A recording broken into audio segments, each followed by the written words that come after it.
अभिलाषा Hindi academy में आप सभी विद्यार्थियों का एक बार फिर से हार्दिक अभिवादन।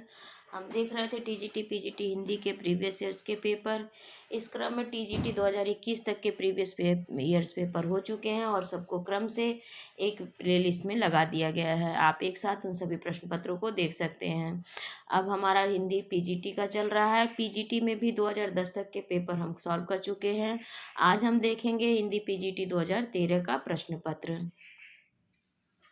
प्रवक्ता चयन परीक्षा 2013 हिंदी का व्याख्यात्मक हल प्रश्न पत्र। यह प्रश्न पत्र शुरू करने से पहले आप सभी से रिक्वेस्ट है, यदि पहली बार चैनल पर आए हैं या अभी तक आपने सब्सक्राइब नहीं किया तो ज़रूर चैनल को सब्सक्राइब कर लीजिए। कोई प्रश्न हो या कोई सुझाव हो तो कमेंट सेक्शन में ज़रूर दें। तो चलिए बिना देर किए शुरू करते हैं।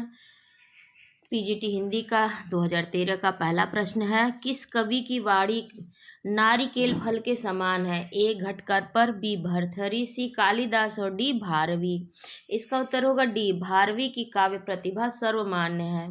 मल्लिनाथ ने भारवी के वचन को नारिकेल फल सम्मितम तथा रस गर्भ निर्भर सार बताया है। इसका तात्पर्य है कि वह बाहर से कठोर और भीतर से रस पेशल किंतु सारमय है।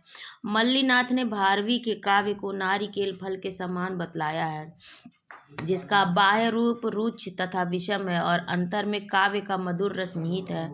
भारवी की वाणी नारिकेल फल के समान है। दूसरा प्रश्न, अंतःकरण की वृत्तियों के चित्र का नाम कविता है, किसने कहा है? ए भारतेंदु हरिश्चंद्र, बी महावीर प्रसाद द्विवेदी, सी श्याम सुंदर दास और डी रामचंद्र शुक्ल। इसका उत्तर होगा बी, अंतःकरण की वृत्तियों के चित्र का नाम कविता है। इस उक्ति को आचार्य महावीर प्रसाद द्विवेदी ने कहा है। कविता की यह उक्ति एकांगी और अस्पष्ट है, अतः वृत्ति का चित्र कविता का एक रूप मात्र है। द्विवेदी जी ने काव्य और कविता के पर्याय रूप में प्रयुक्त किया है। कविता के लिए छंद अनिवार्य है। तीसरा प्रश्न, इनमें से कौन सी बोली पश्चिमी हिंदी के अंतर्गत नहीं आती? ए खड़ी बोली, बी ब्रजभाषा, सी कन्नौजी और डी अवधी। इसका उत्तर होगा डी, पश्चिमी हिंदी के अंतर्गत अवधी बोली नहीं आती है क्योंकि यह पूर्वी हिंदी की बोली है। पश्चिमी हिंदी क्षेत्र में हरियाणवी या बांगरू, कौरवी या खड़ी बोली, ब्रजभाषा, बुंदेली या बुंदेलखंडी और कन्नौजी, ये 5 बोलियां बोली जाती हैं। इस क्षेत्र के बाहर दक्षिण में बम्बई, मद्रास और हैदराबाद के आसपास जो हिंदी प्रायः मुसलमान घरों में बोली जाती है उसका संबंध भी इसी वर्ग से है।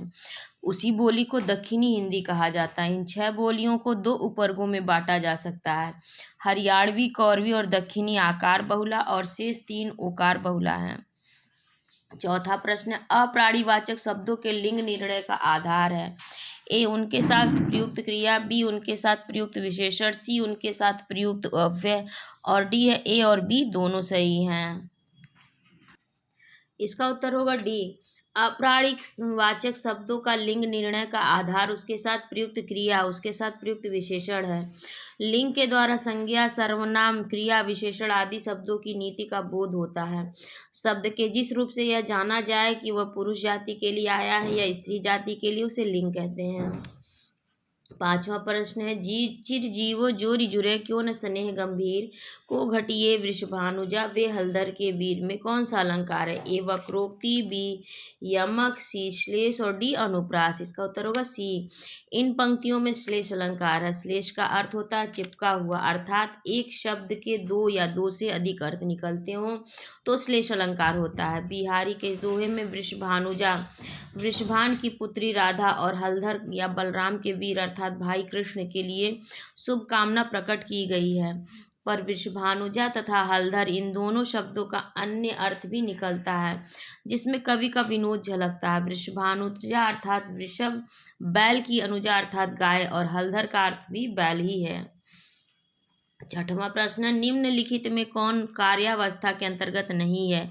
ए प्रयत्न, बी प्राप्त्याशा, सी फलागम और डी उत्पाद। इसका उत्तर होगा डी, फल प्राप्ति के लिए किया जाने वाला व्यापार कार्य है। यह नाटक में प्रारंभ से लेकर अंत तक विस्तृत रहता है। इस विस्तार के 5 भाग किए गए हैं जिन्हें कार्यावस्था कहते हैं। ये 5 हैं, प्रारंभ, प्रयत्न, प्राप्त्याशा, नियताप्ति और फलागम। 7वां प्रश्न है पंजाबी की लिपि है, ए देवनागरी, बी गुरुमुखी, सी फारसी, डी रोमन। इसका उत्तर होगा बी। पंजाबी अधिकतर गुरुमुखी लिपि में लिखी जाती है, जिसका विकास सिखों के दूसरे गुरु अंगद ने लिपि का सुधार करके और देवनागरी मात्राओं को जोड़कर किया था। मुसलमान फारसी लिपि का और हिंदू नागरी लिपि का प्रयोग करते हैं। पंजाब में भाषा और लिपि को सांप्रदायिक स्तर पर उठाया जाता रहा है। 8वां प्रश्न, निम्नलिखित में से कौन सा अर्थ प्रकृतियों के अंतर्गत नहीं आता? ए कार्य, बी पताका, सी प्रकरी, डी विषादांत। इसका उत्तर होगा डी। अर्थ प्रकृत्य प्रयोजन सिद्धि हेतव, अर्थात प्रयोजन की सिद्धि के लिए हेतु साधन अर्थ प्रकृतियां हैं। दूसरे शब्दों में इस प्रकार कह सकते हैं कि अर्थ प्रकृतियां कथा वस्तु के वे अंग हैं जो उसे वस्तु को कार्य की ओर अग्रसर करते हैं। इनके 5 भेद बताए गए हैं: बीज, बिंदु, पताका, प्रकृति तथा कार्य।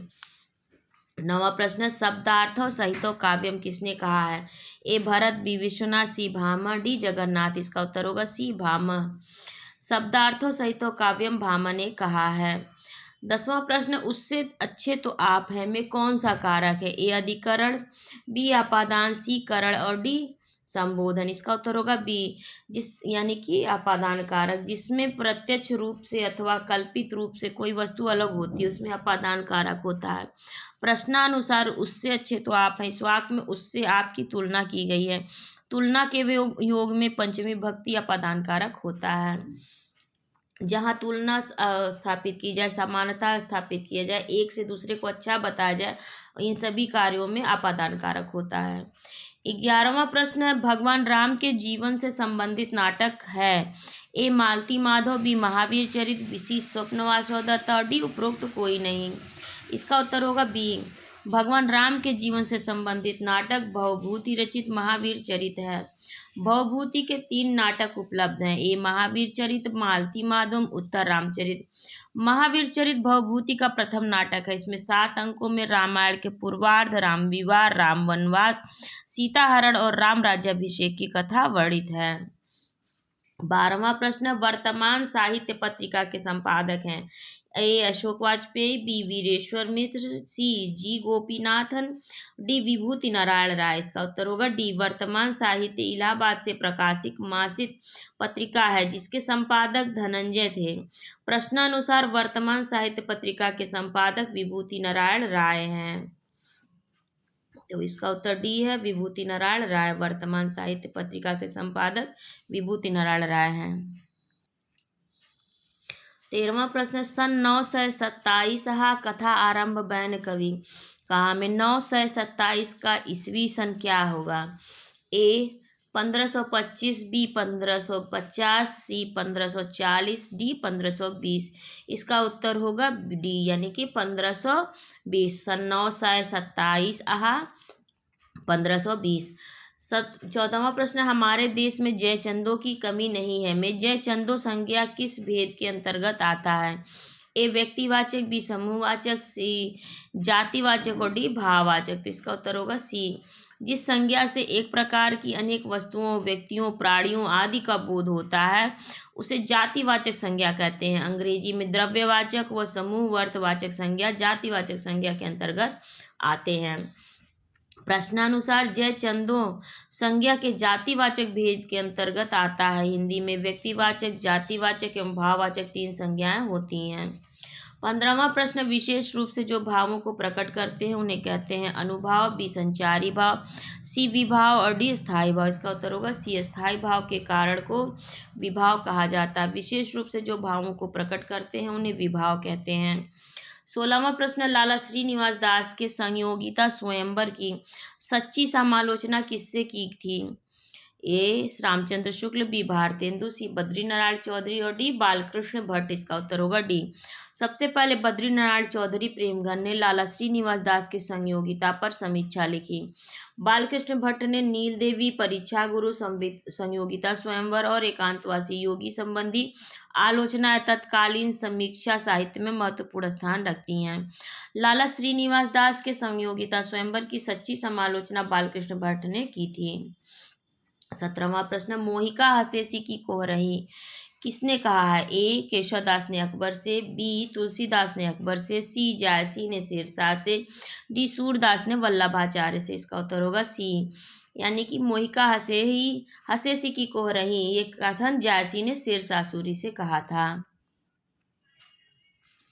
18वां प्रश्न, निबंध गद्य की कसौटी किसने माना है? ए बाबू श्याम सुंदर दास, बी महावीर प्रसाद द्विवेदी, सी रामचंद्र शुक्ल और डी रामविलास शर्मा। इसका उत्तर होगा सी। आचार्य रामचंद्र शुक्ल के अनुसार गद्य यदि कवियों की कसौटी है तो निबंध गद्य की कसौटी है। निबंध को गद्य की कसौटी रामचंद्र शुक्ल ने माना है। 19वां प्रश्न है, उसने उसे छल से पराजित किया में छल से में कौन सा कारक है?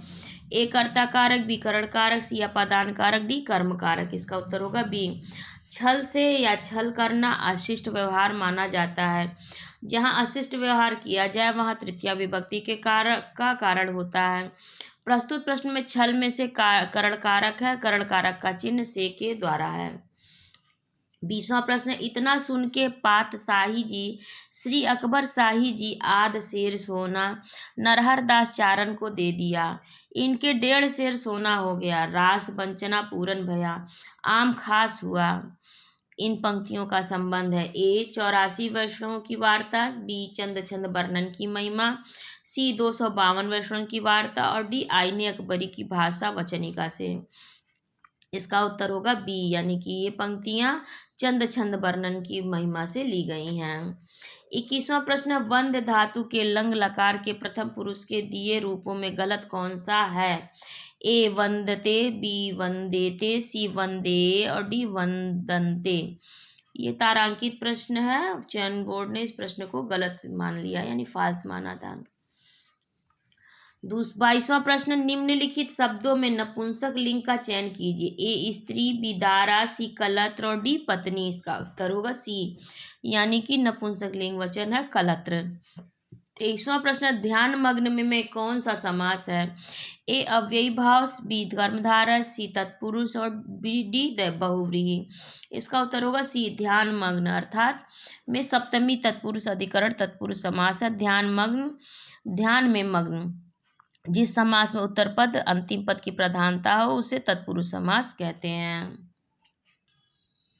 24वां प्रश्न, स्पर्श धातु के लंग लकार के मध्यम पुरुष में दिए गए रूपों में गलत कौन है? ए अस्पृश्य, बी अस्पृश्यताम, सी अस्पृश्यतम, डी अस्पृशत। इसका उत्तर होगा बी, स्पर्श धातु के लंग लकार के मध्यम पुरुष में अस्पृश्य, अस्पृश्यतम, अस्पृशत होगा, अस्पृश्यताम नहीं होगा। 25वां प्रश्न, यद्यपि सुजाति सुलक्षणी सुबरन सरस सुवृत भूषण बिनु न बिराजई कविता वनिता मित्र। यह परिभाषा है। ए बिहारी की, बी मतीराम, सी केशवदास और डी देव की। इसका उत्तर होगा सी। आचार्य केशवदास ने काव्य की कोई परिभाषा नहीं दी, पर वे काव्य की शोभा अलंकार से ही मानते हैं। प्रस्तुत प्रश्न में कविता की यह परिभाषा केशवदास ने दी है। 26वां प्रश्न, राजेंद्र यादव हंस के संपादक थे। 1980 से 1912 तक, 1980 से 2012 तक, बी है 1985 से 2014 तक, सी है 1986 से 2013 तक और डी है 1987 से 2014 तक। तो इसका उत्तर होगा सी, राजेंद्र यादव हंस पत्रिका के संपादक 1986 से 2013 तक थे। 27वां प्रश्न, वाक्य विचार के अंतर्गत क्या अध्ययन किया जाता है? ए शब्दकोश का, बी वर्डों का, सी वाक्यों का और डी ए और बी दोनों का। इसका उत्तर होगा सी। वाक्य विचार के अंतर्गत वाक्यों का अध्ययन किया जाता है। वाक्य को प्रायः लोग सार्थक शब्दों का समूह मानते हैं जो भाव को व्यक्त करने की दृष्टि से अपने आप में पूर्ण हो। 28वां प्रश्न, स्वश्री शब्द के चतुर्थी विभक्ति में दिए हुए रूपों में गलत कौन सा है? ए स्वश्रे, बी स्वसु, सी स्वश्रिभ्याम, डी स्वश्रिभ्य। इसका उत्तर होगा बी, स्वश्री शब्द के चतुर्थी विभक्ति में स्वस गलत है रूप है, स्वश्रे स्वश्रिभ्याम स्वस्यभ्य सही रूप है। 29वां प्रश्न, 12 बरिस लय कुकुर जिए और 13 लय जिए सियार, बरिस 18 छत्री जिए आगे जीवन को धिक्कार किस विधा की रचना है?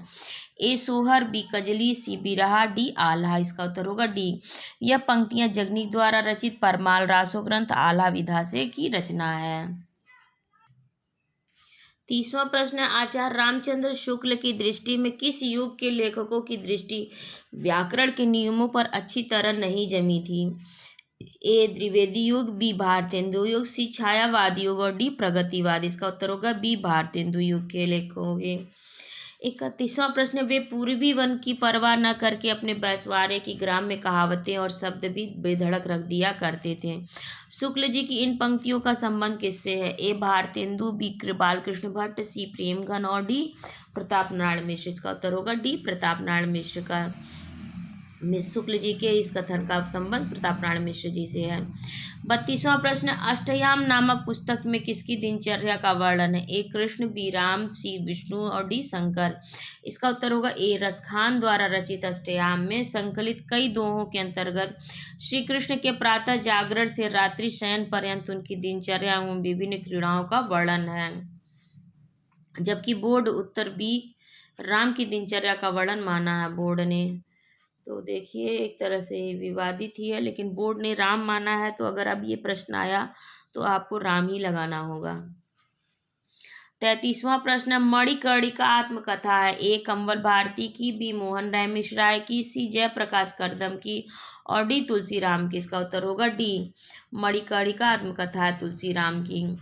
34वां प्रश्न, रामानंद ने किस पुस्तक में अपनी पूरी गुरु परंपरा का उल्लेख किया है? ए आनंद भाष्य, बी पंचस्तवी, सी सहस्रगीति, डी रामार्चन पद्धति। इसका उत्तर होगा डी, यानी कि रामानंद ने रामार्चन पद्धति में अपनी पूरी गुरु परंपरा का उल्लेख किया है। 35वां प्रश्न, कविता हमारे परिपूर्ण क्षणों की वाणी है, किसने कहा है? ए निराला, बी प्रसाद, सी पंत और डी महादेवी। इसका उत्तर होगा सी, कविता हमारे परिपूर्ण क्षणों की वाणी है, यह सुमित्रा नंदन पंत ने कहा है। यह काव्य परिभाषा स्वीकार की है जो अस्पष्ट है। परिपूर्ण क्षण किन्हें कहा जाए? प्रत्येक व्यक्ति का कोई ना कोई परिपूर्ण क्षण होगा, तो उसकी भी वाणी कविता कही जा सकती है, तब तो प्रत्येक व्यक्ति कवि है। 36वां प्रश्न, निज भाषा उन्नति है सब उन्नति को मूल, बिनु निज भाषा ज्ञान के मिटत नहीं को सूल। कविता किस पत्र में छपी थी? ए ब्राह्मण, बी हिंदी प्रदीप, सी आनंद कादम्बिनी, डी नागरी नीरद। इसका उत्तर होगा बी, हिंदी प्रचार के लिए भारतेंदु को बहुत से नगरों में जाना पड़ता था। बलिया में हिंदी प्रचार के लिए बड़ी भारी सभा हुई, जिसमें भारतेंदु ने मार्मिक व्याख्यान दिया, जिसमें प्रश्न में पूछे गए दोहों को सुनाया, जो हिंदी प्रदीप में छपा। 37वां प्रश्न, स्पर्श धातु के लंग लकार के मध्यम पुरुष के दिए रूपों में गलत कौन है? ए अस्पृश्यसि, अस्पृश्यावः, अस्पृश्यथ और स्पर्श्यथ। ये भी तारांकित प्रश्न, चयन बोर्ड ने इस प्रश्न को गलत माना था, यानी फाल्स मान लिया था। 38वां प्रश्न, राम हृदय जाके नहीं विपत्ति सुमंगलता ही, राम हृदय जाके नहीं विपत्ति सुमंगलता ही, इसमें कौन सा अनुप्रास है? ए श्रुत्यानुप्रास, बी वृत्यानुप्रास, सी लाटानुप्रास और डी छेकानुप्रास। इसका उत्तर होगा सी, इस प्रश्न में लाटानुप्रास अलंकार है। लाट देश दक्षिण गुजरात के लोगों को अधिक प्रिय होने से यह लाटानुप्रास कहलाया। जहाँ पर शब्द और अर्थ एक ही रहते हैं, परंतु अन्य पद के साथ अव्यय करते ही तात्पर्य या अभिप्राय भिन्न रूप से प्रकट होता है, वहाँ लाटानुप्रास होता है। 39वां प्रश्न, निम्नलिखित शब्दों में कौन तत्सम शब्द है? ए भौजी, बी भौजाई, सी भातृजाया, डी जोरू। इसका उत्तर होगा सी, यानी कि भातृजाया इसमें से तत्सम शब्द है। 40वां प्रश्न है, सन 1951 में प्रकाशित दूसरा सप्तक में कौन सी कवित्री शामिल थी? ए अमृता भारती, बी कीर्ति चौधरी, सी शकुंतला माथुर और डी सुमन राज। इसका उत्तर होगा सी, सन 1951 में दूसरा सप्तक प्रकाशित हुआ। इस सप्तक में जिन 7 कवियों की रचनाएं संकलित हैं उनके नाम है भवानी प्रसाद मिश्र, शकुंतला माथुर, हरिनारायण व्यास, शमशेर बहादुर सिंह, नरेश मेहता, रघुवीर सहाय तथा धर्मवीर भारती। 41वां प्रश्न है, नीचे एक ही शब्द की 4 वर्तनी दी गई है, सही का चयन कीजिए। ए 36, बी 36, सी 36 और डी 36। इसका उत्तर होगा डी, यानी कि 36 की वर्तनी शुद्ध है। 42वां प्रश्न, श्रृंगार रस की दृष्टि से कृष्ण किस प्रकार के नायक हैं? ए अनुकूल, बी दक्षिण, सी सठ और डी धृष्ट। इसका उत्तर होगा बी। श्रृंगार रस की दृष्टि से नायक 4 प्रकार के होते हैं: अनुकूल, दक्षिण, सठ और धृष्ट। दक्षिण नायक एक से अधिक पत्नी वाला होता है, किंतु वह प्रधान महिषी का सर्वाधिक ध्यान रखता है। वह एक साथ सबको प्रसन्न रख सकता है। श्रृंगार रस की दृष्टि से कृष्ण दक्षिण प्रकार के नायक हैं। 43वां प्रश्न, गंगा हिमालय से निकलती है के लिए संस्कृत में 4 वाक्य दिए गए हैं। सही वाक्य का चयन कीजिए। ए गंगा हिमालयो प्रभवती, बी गंगा हिमालयम प्रभवती, सी गंगा हिमालयेण प्रभवती और डी गंगा हिमालयात प्रभवती। इसका उत्तर होगा डी। जिसमें प्रत्यक्ष रूप से अथवा कल्पित रूप से कोई वस्तु अलग होती है उसमें अपादान कारक होता है और अपादान में पंचमी विभक्ति होती है। गंगा हिमालयात प्रभवती में हिमालयात में पंचमी विभक्ति, अतः यह वाक्य सही होगा। 44वां प्रश्न, निम्नलिखित शब्दों में से तत्सम कौन सा है? ए श्रृंगार, बी श्रृंगार, सी श्रृंगार और डी पटार। इसका उत्तर होगा सी। श्रृंगार तत्सम शब्द है। श्रृंगार, श्रृंगार और पटार तत्सम शब्द नहीं है। 45वां प्रश्न, उज्ज्वल के 4 संधि विच्छेद दिए गए हैं। सही का चयन कीजिए। ए उजधनज्वल, बी उत्धनज्वल, सी उदधनज्वल और डी उत्धनज्वल। इसका उत्तर होगा बी। यदि त, द, च वर्ग का कोई अक्षर या श हो तो त को च और द को ज हो जाता है। उत्धनज्वल, उजधनज्वल, उज्ज्वल। नियमानुसार त का द हो जाएगा। वर्ग का पहला अक्षर वर्ग के तीसरे अक्षर में बदल जाएगा। 46वां प्रश्न, आचार्य रामचंद्र शुक्ल ने द्वितीय उत्थान का समय कब से कब तक किया है? ए 1893 से 1918 तक, बी 1900 से 1920 तक, सी 1885 से 1918 तक और डी 1903 से 1920 तक। इसका उत्तर होगा ए आचार्य रामचंद्र शुक्ल ने द्वितीय उत्थान का समय 1893 से 1918 इस माना है। 47वां प्रश्न, इनमें से कौन सा ग्रंथ चंद्रालोक की छाया है? ए काव्य विवेक, बी कविकुल कल्पतरु, सी भाषा भूषण और डी काव्य प्रकाश। इसका उत्तर होगा सी। रीतिकालीन कवि जसवंत सिंह द्वारा रचित भाषा भूषण नामक ग्रंथ पर चंद्रालोक की छाया है। यह चंद्रालोक शैली में लिखा हुआ है। 212 दोहों का ग्रंथ है जिसे 5 प्रकाशों में विभक्त कर प्रस्तुत किया गया है। 48वां प्रश्न, फरिश्ते निकले की मुख्य पात्र है? ए चंपा बहू, बी बेली बहू, सी नरगिस बहू, डी चमेली बहू। इसका उत्तर होगा बी। फरिश्ते निकले की मुख्य पात्र है बेला बहू। 39वां प्रश्न, हिंदी भाषा में रचना करने पर किस सूफी कवि के मुसलमानों के उपालम सुनने को मिला था? किस कवि को मुसलमानों का उपालम सुनने को मिला था? ए जायसी, बी उस्मान, सी शेख नबी और डी नूर मोहम्मद। तो इसका उत्तर होगा डी। हिंदी भाषा में रचना करने पर नूर मोहम्मद सूफी कवि को मुसलमानों का उपालम सुनना पड़ा था। इंद्रावत की रचना करने पर शायद नूर मोहम्मद को समय समय पर यह उपालम सुनने को मिलता था कि तुम मुसलमान होकर हिंदी भाषा में रचना क्यों करते हो। तभी इन्होंने लिखा था, हिंदू मग पर पाँव न राखू का जो भाग बहुत है हिंदी भाग्यों। ये इन्होंने इसी समय लिखा था। 50वां प्रश्न, नई जमीन तोड़ना के 4 अर्थ दिए गए हैं। सही का चयन कीजिए। ए पुराने को मिटाना, बी लिखे हुए को काटना, सी अनूठा प्रयोग, डी बड़ी लकीर खींचना। इसका उत्तर होगा सी। नई जमीन तोड़ना का अर्थ है अनूठा प्रयोग करना। 51वां प्रश्न, आचार्य रामचंद्र शुक्ल ने प्रथम उत्थान का समय कब से कब तक निर्धारित किया है?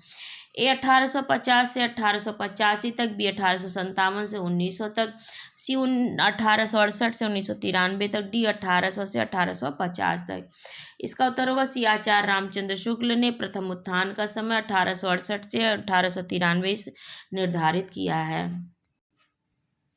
52वां प्रश्न, किस समास का पूर्व पद संख्यावाची होता है? ए तत्पुरुष, बी द्विगु, सी अव्ययी भाव, डी इनमें से कोई नहीं। इसका उत्तर होगा बी। जिस समास में पूर्व पद संख्यावाचक हो वह द्विगु समास कहलाता है। संख्या पूर्वो द्विगु, उत्तर पद प्रधान है तत्पुरुष। जिस समास में उत्तर पद के अर्थ की प्रधानता हो उसे तत्पुरुष समास कहते हैं। पूर्व पद प्रधान है। अव्ययी भाव, जिस समास में पहला पद प्रधान होता है और संपूर्ण शब्द क्रिया विशेषण होकर अव्यय की भांति प्रयुक्त होता है वह अव्ययी भाव समास होता है। 53वां प्रश्न, द्वंद्व समास में कौन सा पद प्रधान होता है? ए उत्तर पद, बी प्रथम पद, सी दोनों पद और डी इनमें से कोई नहीं। इसका उत्तर होगा सी, चार्थे द्वंद्व। जिस समास में दोनों या अधिक पद जुड़े हों और सभी पद प्रधान हों वह द्वंद्व समास कहलाता है। 54वां प्रश्न, निम्नलिखित में से कौन सा अर्थोपक्षेपक नहीं है? ए प्रवेशक, बी चूलिका, सी नियताप्ति, डी विष्कंभक।